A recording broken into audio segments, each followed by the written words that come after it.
Morning, everyone. Yeah, very nice to hear the different reasons why everybody's here, but also the different disciplines as well. Because yeah, it's going. I think we're gonna have some interesting chats.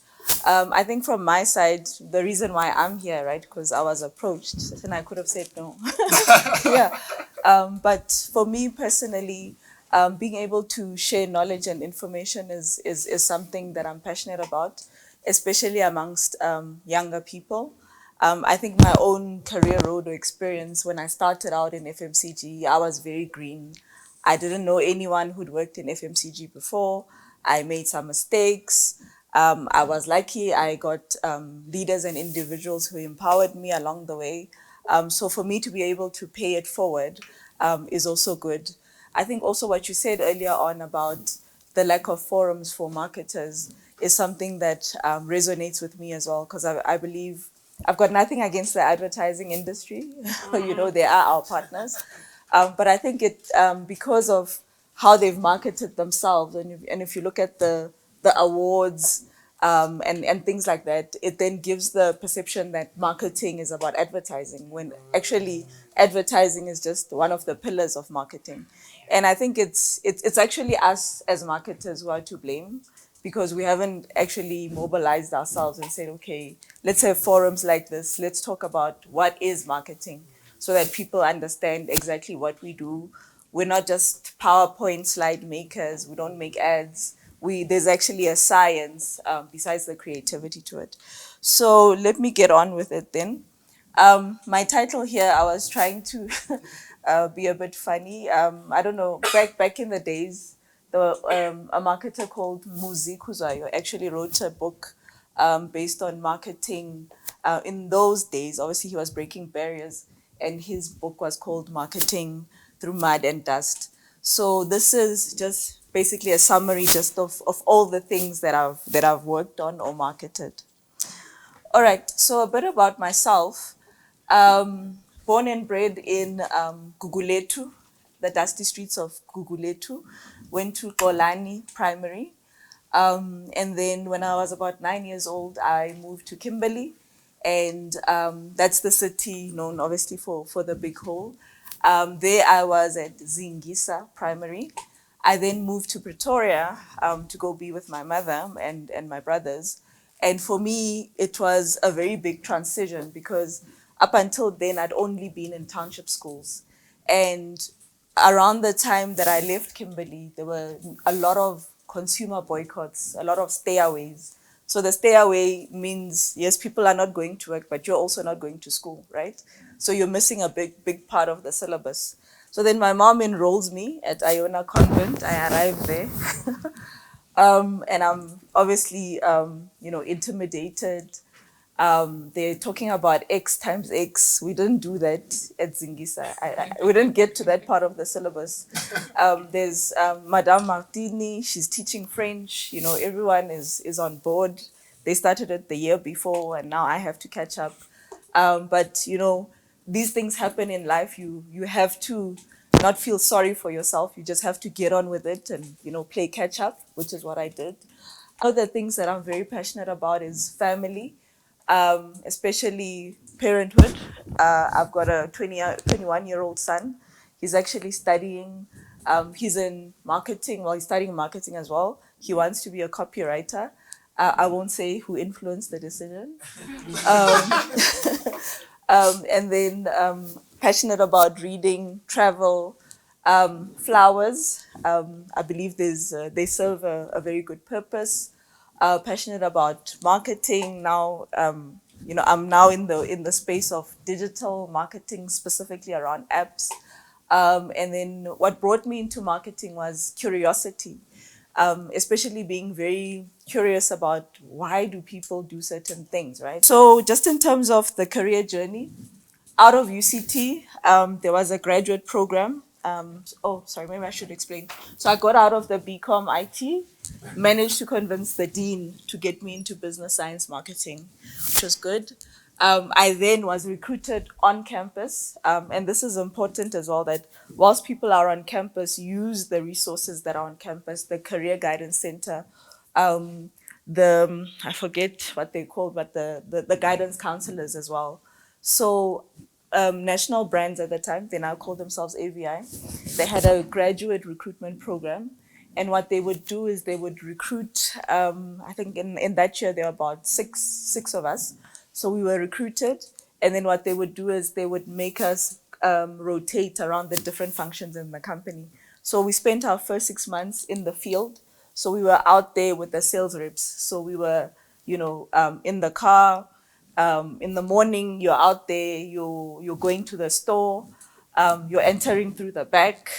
You have to do stock take. Sometimes there's rats. Sometimes there's flies, depending on the store, but also the status of the stock. Then you walk in, obviously, into the store from the back. You're merchandising. You're checking, your product. How's it doing? You're removing expired stock and things like that. So for me, I'd never known that part of the world in terms of the supermarket. I'd only been a shopper at the front. You see these guys packing things, but you really don't understand, Guti. There's actually a method to that madness, and even in the way the shelf is packed, there's an actual science. So depending on market share, who has the biggest market share in a particular category or segment, that brand will get the biggest space on shelf, and then the other ones will follow suit, etc. So I worked on Fresh Pack and 11 o'clock when I was rotated into marketing. And then at that time, the senior brand manager actually had to go on maternity leave. So I was lucky enough to get that type of experience when somebody has gone on leave and the brand needs to be taken care of. That sort of accelerates your own learning, right? Because now you're almost stepping into that person's shoes, but obviously you need a very strong or empowering leader who's going to understand that. And I was lucky. I mean, at the time, the marketing manager there was Jason Lekram. He was patient with me, and he taught me a lot just in terms of that. So I was with these guys for 2 years. I then moved across the road because this company is in Sloane Street. This one is literally on like 2 streets away from AVI. So I was recruited into Tiger Brands. So here, just in terms of career journey, I was a graduate, right? Then when I went to Tiger Brands, they hired me as an assistant brand manager. So that was the next level. So here, they've got a formal innovation process. And I think it's a good training ground, especially in FMCG.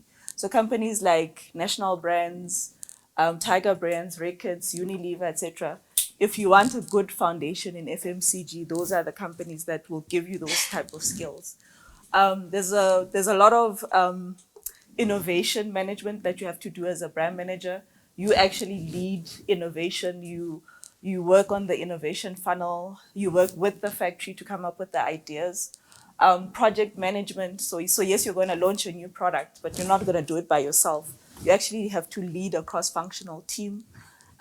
There's skills you have to learn in terms of collaboration. Yes, you're the project lead, but sometimes you need to let others lead, etc. And then also here, what I learned is, and I think this is the other thing, is that there's actually a whole team behind the product. There's the technical guys, there's finance, there's the factory, etc. So you also have to be able to speak their language, but also treat them with humility and respect in terms of the input that they bring. So that was me selling Easter eggs there. I then was approached to go work at Coke, and sure, who says no to Coke, right? So I was like, yo, okay, this is interesting. And the brands I worked on there, and both of them have been rebranded. It was Nestea iced tea at the time, and Fuse tea. Nestea moved to Fuse tea, and then the second brand I worked on was Chaiwa coffee. So Nestea was part of the Coke system, and I will explain that just now. And then in terms of Chaiwa, that was more a B2B business where I was working with a sales team, and their job was basically to work, or rather distribute coffee machines to specific customers. So we had customers like Sasol, New Metro, some at work customers, and I had to basically help them with marketing tools for those customers. Um, Once I was there, the business felt that, okay, this is a small brand. And this is also another tip if you're in corporate.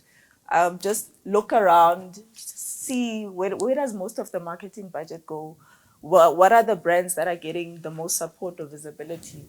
What are the skills that I can learn? Because sometimes if you're on a small brand, it then limits your career. So having said that though, before you can move somewhere else, you actually need to perform even in that small brand. So what the business then did is that they decided to move me over to bottled water, and that was Valpre and Bonaqua. And I spent quite a bit of my time on those brands, probably about 5 years. And we got to do a lot of interesting and exciting things. I know people say water is water. It's not. Water is not water. There's different variations. There's different mineral content, etc. And there's different ways to sell water. And over time, I also got to sell vitamin water as well. So what Coke does is that the company is very diverse, right? So yes, you'll be working in the South African office, but there's people from different countries. And they believe in transferring talent around the world. So there's a lot of expats, so people from other countries, but there's also opportunities for you as South Africans to be posted to other countries. So my real life example is I worked in South Africa, South African business unit. Then I moved to Central Africa. And then in that business unit, we were all based in Johannesburg, but I was working with colleagues from Mozambique, Zambia, Malawi, etc., people who are expats within South Africa. And one of those colleagues, we managed to be friends. She then moved out of that into the South African team, right? So she went from expat to being a local. And now she's actually just been exported to Brazil. So those are the types of opportunities that exist within multinationals. And you have to put your hand up and say, hey, I'm actually interested in that type of experience. The guy that you see there, Trevor, he was actually my ABM on Valpre. He's now posted, I forget which country, but something Stan. Yeah, and he's a Kazakhstan. Kazakhstan. Yeah, it's in Europe somewhere. Oh, it's far. Yeah, yeah, yeah. But before that, Trevor actually did a stint in Atlanta for 6 months. So from time to time, you will get approached. If Atlanta, maybe there's someone going on maternity leave, they'll say, hey, we're looking for a short-term hire. He put up his hand, he went. And then, and he's gone on to do great things because he's actually marketing director in that country. Also, the global outlook, besides being exposed to different cultures and countries, you actually think of yourself as a global citizen. And I think sometimes as South Africans, because we've got everything, you don't need to go to another country to get a job, to get schooling, etc. Sometimes we are narrow-minded. And I think traveling or working outside of the country actually opens you up to other skills and other ways of thinking. At Coke, I didn't work on the glamorous brands, guys. I was working on what would be the smaller brands, and the budget was small as well. So that taught me to focus on the basics. So it's not always about big TV ads, big campaigns, etc. But some brands actually need to be built from the bottom up in different ways, etc. And then also, this is where I got to manage people. So Trevor was actually my first ABM. And then there were others after that who've gone on to do other things. And then when I was in Central Africa as well, I managed to do other things. So here, I joined as a brand manager. So I went from brand manager, senior brand manager, marketing manager, and then regional marketing manager. Okay, so I'm sure there's a lot of questions. I don't know. How many people here understand how Coke actually works? Because the day you walk in there, people speak in acronyms and you feel like, geez, I'm in a different planet. So I just thought it's maybe worth my while just maybe explaining that a bit. Okay, I take it people don't know. Okay, that's fine. So what they do is we worked on what we called the franchise model. And the company, including the bottlers, because there's Coca-Cola, which is in Rosebank, the glass building that you see there. But then also there's also these other companies that call themselves Coca-Cola something. So like if you're in Cape Town, there's Coca-Cola Peninsula Beverages. So those guys are bottling and distributing the product. Then if you're in Gauteng and the rest of the country, there's a company called Coca-Cola Beverages South Africa.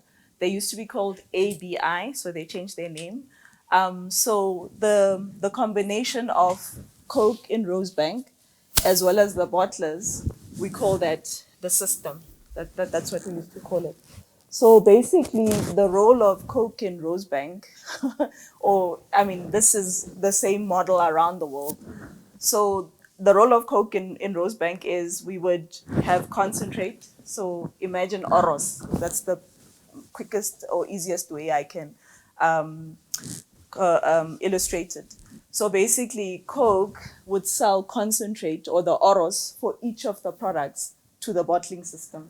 So they're getting that product, they're getting the parts of it, especially Coke. There's a lot of secrecy around Coke. The formulation is secret. So they will get part A, part B, part C, whatever. It's sold to them by Coke into the bottlers. The bottlers own factories. They own the manufacturing equipment, etc. They take that, they use water, they add CO2, they follow whatever the instructions are to create the product. And then what they do is they then distribute it. So how do we then work together? So yes, there's this piece of bringing products to life, but from a Coke point of view, it would be, and I was on the top side, right?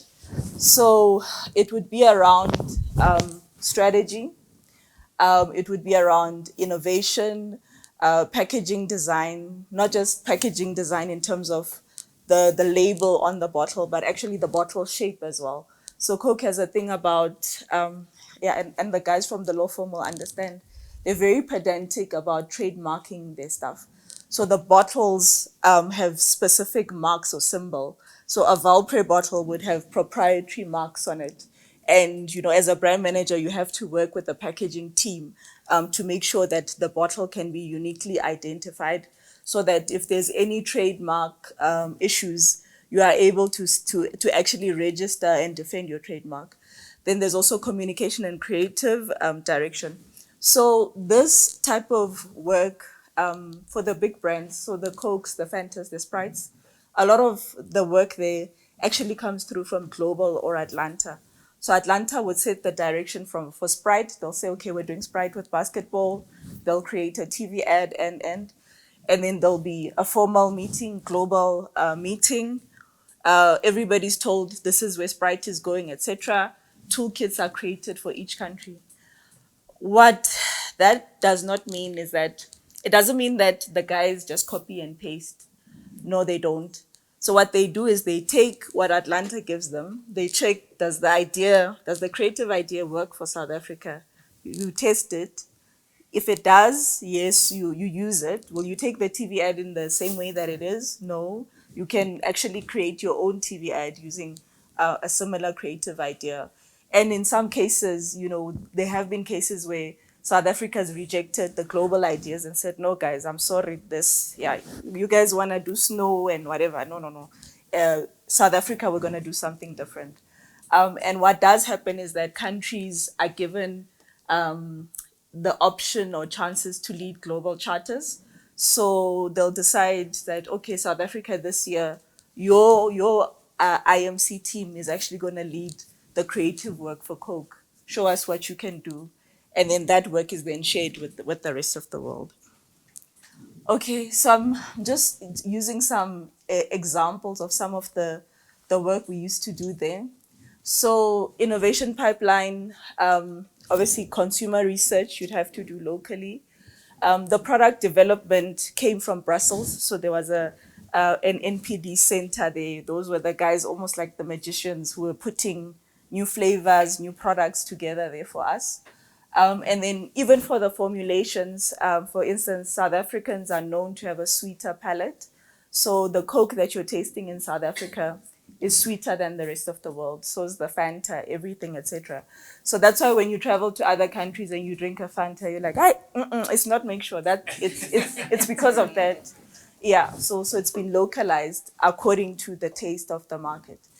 Then in terms of branding and packaging design, I spoke about the proprietary bottle situation.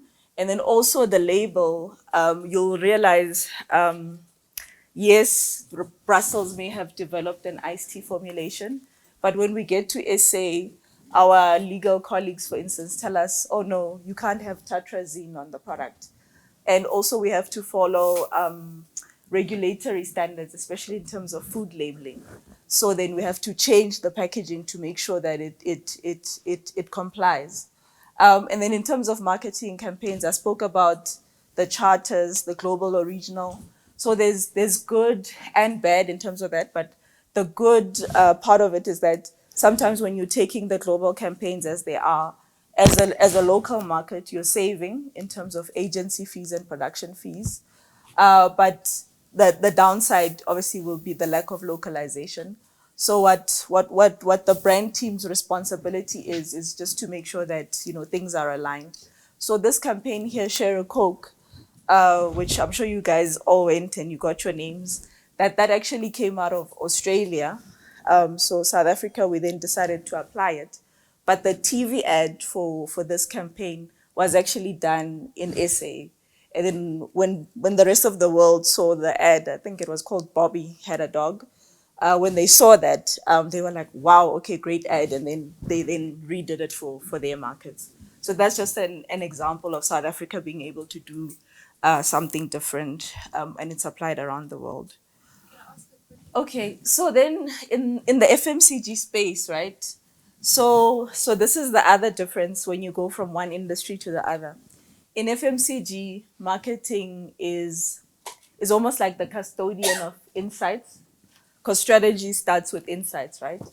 And then also, just in terms of the business planning process, yes, there's a strategy department that will say what is the short, well, not so short term, but the 3-year strategy for the business. Then as marketing, we have to take that and apply it to the brands. So that's what's called the brand plans. The brand plans then cascade, or rather are presented to the trade marketing as well as the customer customer management teams. So those are the guys who call on the likes of ShopRite, Pick n Pay, etc. So those guys have to take our plans and tell us, because they then have to report back to us, tell us how they're going to execute those plans.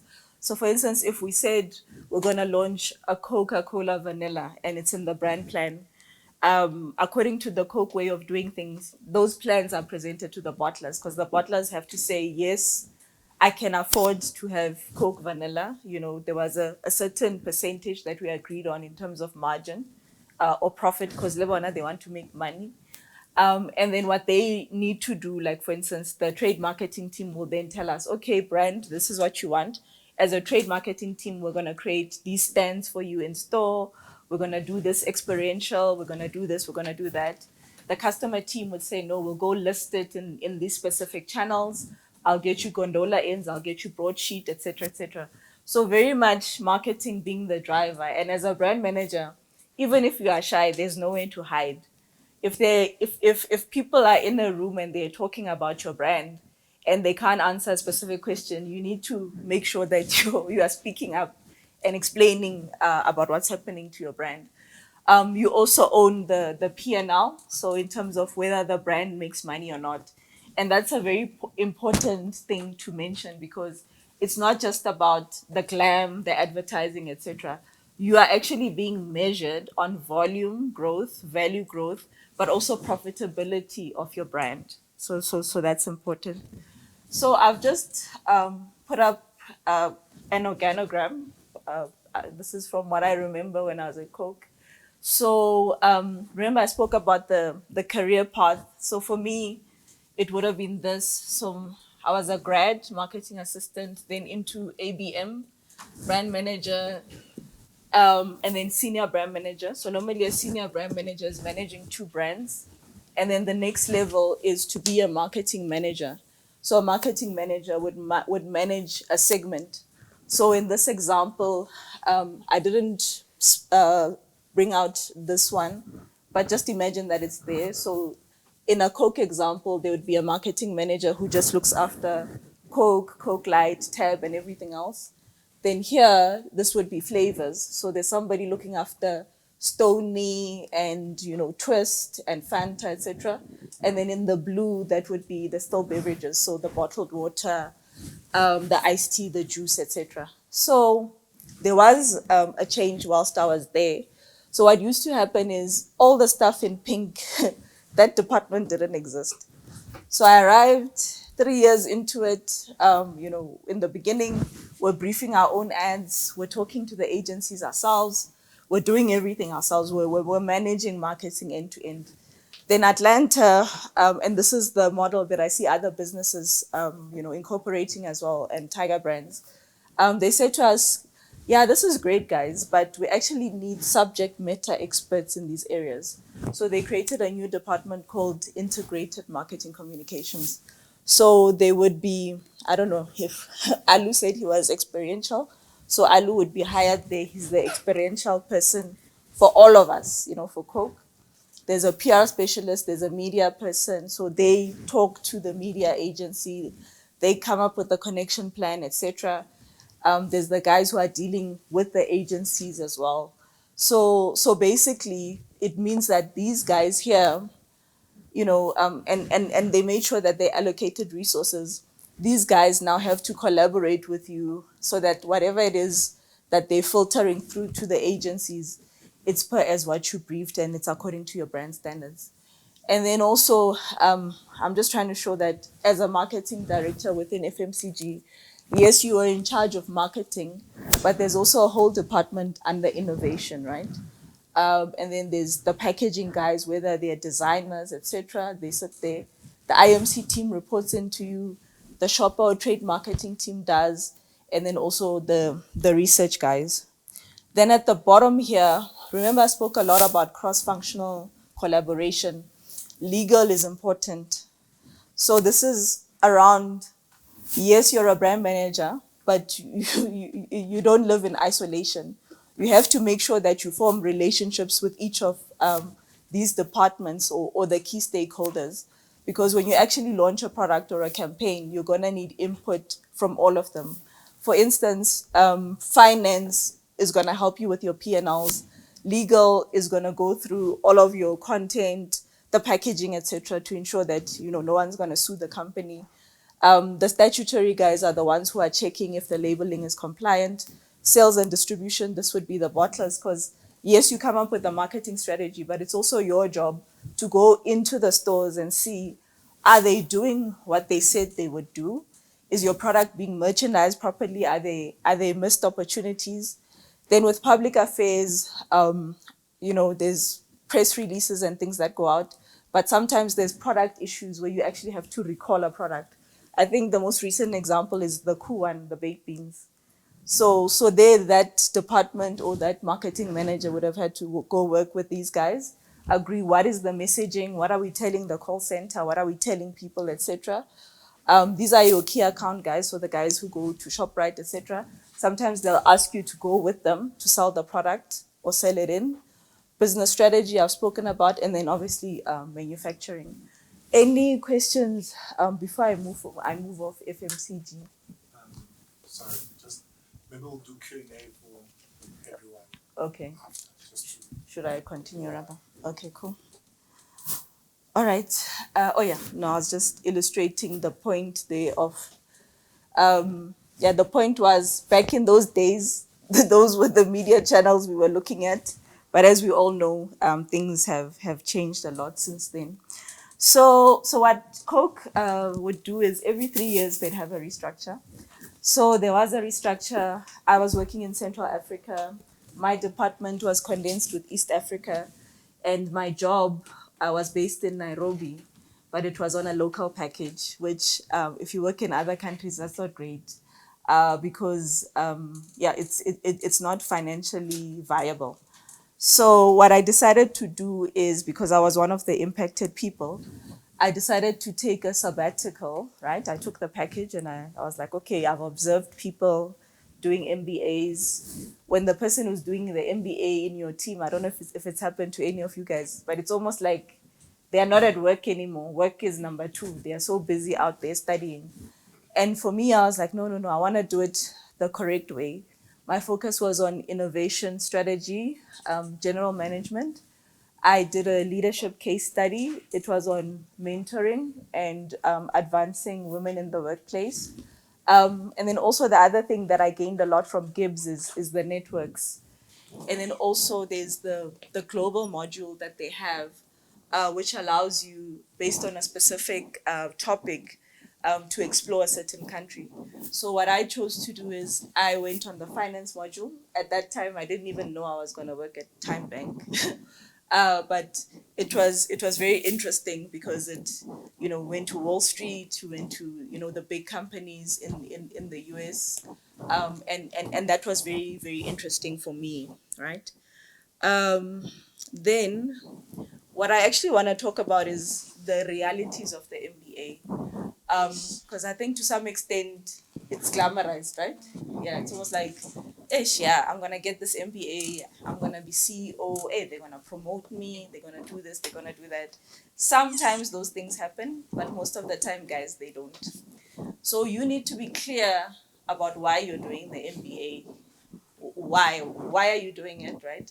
Is it to get a promotion? Are you upskilling yourself? And I think once you are clear on the reasons, then whatever happens or comes up next after you finish the MBA, you'll be able to deal with. So for instance, the reality is that it's expensive, right? So you can either get your company to pay, and obviously they'll want you to pay it back either by working it back, or if you leave, they'll ask for the money back. But also there's the soft costs, because it takes a lot of time from family, from other activities. I mean, I'd be getting home 3 a.m. Why? Because we've got lectures from 8:30 to 4:30. Once the lecture is done, we're doing syndicate meetings. After the syndicate meetings, there's probably a presentation tomorrow. We're in a syndicate, we're working together. I'm doing this thing till 3 a.m., then I have to be on campus at 8 again. So things like people breaking up, divorces, they were realities. They happened in my class. So there are those things to talk about, or rather to think about. Then the choice of the school is very important, like, because there's a lot of schools that offer the MBA, but which ones are credible? And now they've widened it. They've created MBAs for specific sections. I've spoken about, what do you want it to do for your career? Are you getting it so that you can pivot? You want to be in a different industry? Or do you need a career change? And then there's what they call the MBA dividend, which is that thing that you're hoping to get once you've done it.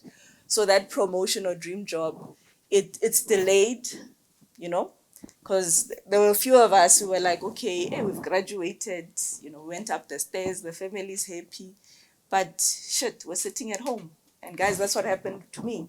I was at home. I sat at home for about 3 or 4 months. And I was like, wow, okay, my Instagram was showing how I was in New York, Kumnandi. I'm there at Gibbs, I'm graduating. But my reality is I'm sitting at home, unemployed. The package here that I got allowed me to be able to live, for, it was 1.5 years, and pay my school fees and my living expenses. But that also was starting to run out. So I think those are some of the things that we don't necessarily talk about. Like, you guys will look at my LinkedIn and think, wow, amazing. But actually, that shit happened. And then I had to, rely on my parents, and my siblings, to help me out, etc. And we all know that type of experience, the impact it can have on your mental health, your motivation, and things like that. So it's very important, because what I've realized now is that, yes, when we are younger, the we may see 1 or 2 examples of a person getting unemployed, but the older you get, the more people get unemployed. And it's a phase, guys. You can work through it.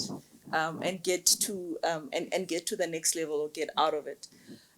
Also, what I realized is that, okay, I've spent 1.5 years here. I haven't been in marketing, and marketing had changed, right, in my absence. So, as they say, you need to adapt or die. My mentor once said, and this is the person I wrote the case study on for Gibbs, and she's done this in her own career where, sometimes you go back into a job that people think is beneath you, but sometimes you do it so that, you can move forward. So I took the job. I was with them for 9 months. And in this side of the business, it's more the trade marketing side. So this was me now working with the people from Rosebank. They're launching something. I'm now briefing the team here around what this product is going to look like in store. I'm doing experiential, but I'm also managing manufacturing of the product and distribution, etc. Then, whilst I was here, through someone I knew from Gibbs, networking, again, I'm mentioning, and even there's an example of networking. So the case study that I wrote on Maserami used to be my boss. And she agreed because she'd been my boss. But more importantly, I had to get permission from Coke to do that. And because of my reputation at the company, they allowed me to do it because obviously Gibbs requires you to get the company to sign off in terms of telling the story. So here, someone I was with at Gibbs was at Time Bank, and they said to me, "Hey, they're busy recruiting this side. Is this something you'd be interested in?" Sent me the job spec.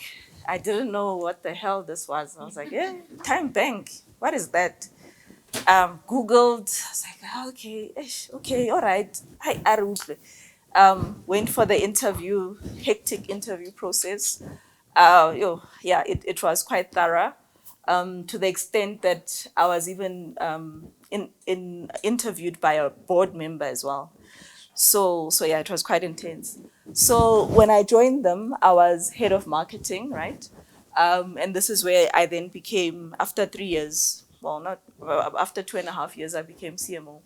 So for me, the things that I learned here, the culture was very different, and I felt like it was a nice intersection of the knowledge that I'd gained from FMCG in terms of launching new products, but also what I gained from the MBA, the global outlook stuff, the design and innovation thinking that they were teaching us in the MBA.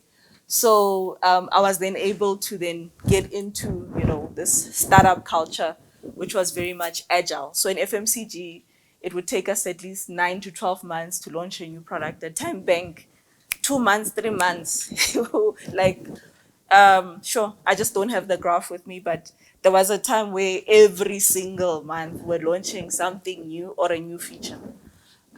Here, you're not in charge of innovation. When now your job is to market, there's somebody else there. There's a product or solution owner. They are the ones dealing with that. Also, what I liked about the bank is that our CEO encouraged us, because it was a neo bank or a digital bank. He encouraged us to rather benchmark ourselves against global players, banks that had already done it in other markets. It was nice to be involved in investor rounds. So a lot of the time, because it's a startup, it goes through different rounds of financing, Series A, B, C. So I think I was part of B and C. So in those rounds, yes, the investors, they approach them, but also marketing gets involved because you have to be part of the team that is pitching to the investors. And what's interesting is that the investors were very much interested in what marketing was doing. They were very much interested in return on investment in terms of marketing budget. What are you doing from a performance marketing point of view? Those things, were very important. Then there's a lot here that we did around corporate reputation management and buzz. And I know the ladies from the law firm, they work in communications. So here, guys, we didn't have enough money. Like the bank had probably one fifth or quarter of the budgets that the likes of FNB and Nedbank had. So basically, if Time Bank was opening an envelope, we were sending out a press release. We made sure that we were making noise about everything, you know. And what was good is that we had a very charismatic CEO, and then also there was this link to Mr. Motsepe, right? And if something is linked to Mr. Motsepe, that's a tool you need to use because that's a headline. So based on that, there was a lot of, yeah, I won't say guerrilla marketing, but guys, it's PR. PR, you use 50,000 rand, you get exposure for 3-4 million. That's what PR is about. Then there was personal brand management. So I'm naturally an introvert. Alu knows my brother, my brothers, they're extroverts. So I'm the complete opposite. But in spite of my introvertedness, I've been able, to make a career in marketing, right? Because it's about, growing a certain muscle. So for me here, it was like, okay, from the parent company, ARC, African Rainbow Capital, I remember speaking to the guy there. He's like, yeah, Linda, you really need to get your LinkedIn up. Hey, Pella, you're selling the brand. And I'm like, I'm not comfortable with that. Like, I'm not those people. But it's something I had to do, right? Because, if the company's done something, Nami, I must retweet, I must reshare, I must, do my bit, I must do talks like this to get the story out. And then also, I'd worked in traditional channels, but not necessarily acquiring customers on the digital side. So that and the use of digital marketing for me was a nice stretch. And then obviously, Time Bank worked with the likes of Pick and Pay, the Foschini Group, and RCS. So for instance, this Time Bank card was created for TFG. So I had to work with the TFG marketing team and co-create that stuff. And then here, after 3.5 years, I decided, I needed a change of scene. I did an exit. And then I went back to Tiger Brands. So this is the other thing. Don't burn your bridges. Yeah, don't burn your bridges. So there were people there that had worked with me before, people that had worked at Coke with me. So that helped me in terms of being able to, because yes, you can get through the interview process, but as managers, we all do it. You phone a friend who knows a friend. Oh no, Alu's applied for a position at KFC. Okay, then I think, oh, who do I know? Oh no, he used to work at McDonald's. Okay, who do I know at McDonald's? I will, as the hiring manager, phone the person at McDonald's, even though HR has done their checks. And I'll be like, how? Tell me about Alu. I know, he's lazy. Oh, he's whatever. I mean, these things, they do count, right? Okay, so Alu asked me to speak a bit about AI. So this part is not actually as extensive because there's a lot more that AI does than what I've shown here. So in the Time Bank example, social media was reporting into me, and we had, community managers managing the different channels. We obviously had social listening and tracking tools, and we were able to do social media polls and online research panels. And here, this allowed us to be able to get faster turnaround time on insights. So we're not necessarily having to brief research agencies, or if we want to test if the market is going to like a certain product or not, we could just go quickly in there and see. Obviously, with social listening and tracking, that becomes more important in the service industry. I think in FMCG, yes, there are complaints, but the companies manage them unless it's a big crisis like, the Coup one or the Ristorious example for Tiger Brands. But here in banking, net sentiment is very important. There's a report that's published annually called, the company is now called Data EQ, but they used to call themselves Brands Eye. And what they would do is they were actually tracking sentiment for the banks. And then they would even track, how quickly do we respond to queries online in terms of the community management side of things. But also they tracked how we did in terms of, the call center, etc. So this made your work visible. So yes, I'm in charge of social media. And then it's like, oh shit, okay, they're gonna publish the report. I wonder how Time Bank's gonna do, because obviously they pit all the brands against each other. And then also the other thing that made your work very public or visible was there's a company called Consulta. They would do the NPS tracking, and that also was, you know, an indication of customer service. And yes, we were opportunistic as we should be in comms. If we're doing well or we were being rated well in certain reports, etc., we will PR the hell out of it. And yeah, basically, that's what we did. Whatever insights we got here, what I asked my team to do was they had a very good relationship with the call center. So they were always, you know, talking to each other, because obviously there's queries here. You can't. This team is not authorized to go into people's bank accounts. They have to escalate this to the internal teams. Sometimes there's fraud. We have to manage it with them, and then also we didn't do it properly in my time, but I know we were working on, you know, whether we should have a chat bot, because you know sometimes there's issues here, especially when there's let's say the bank has a shutdown. These guys get overwhelmed by the number of queries that are coming through. People are swearing, etc., etc. So, you know, I did debate with my social media manager, do we get, you know, automated responses perhaps, so that we manage the number of queries that each person is answering. You know, her view was that it's better, I mean, it's better if people feel like they're talking to a real person. So what we then did is that when we knew that there would be certain periods where the bank would be too busy, we would then hire freelancers. And then on the website, I think they put in a chatbot called Temba. And then in app, that's something that can be done, but we didn't necessarily get there. Then what hit my world quite a bit was I was also in charge of direct marketing and design. So we were doing that, working with the agencies, etc. And what the business then decided is that they introduced growth hacking and they hired a growth hacking person. And then also we integrated ChatGPT.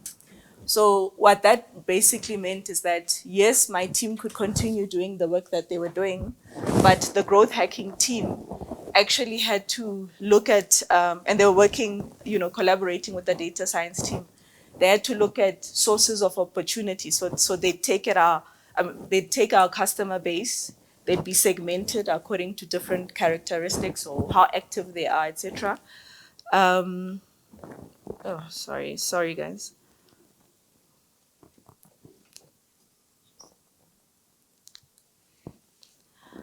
And then basically they'd create different jobs to be done, and then a specific you know, content would have to be generated using ChatGPT.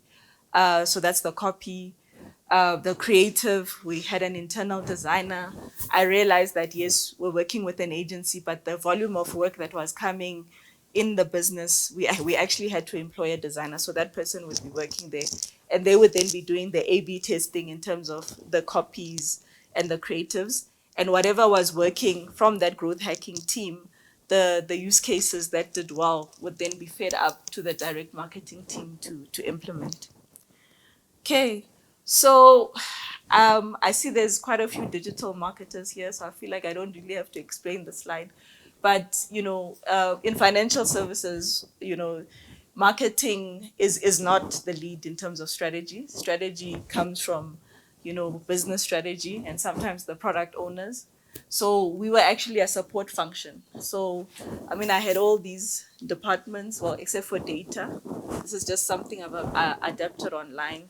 But yeah, so this we did from our side, including influencer marketing. I think that says email. There's SMS. There's WhatsApp, and then we were basically working, or we were service providers for the product owners.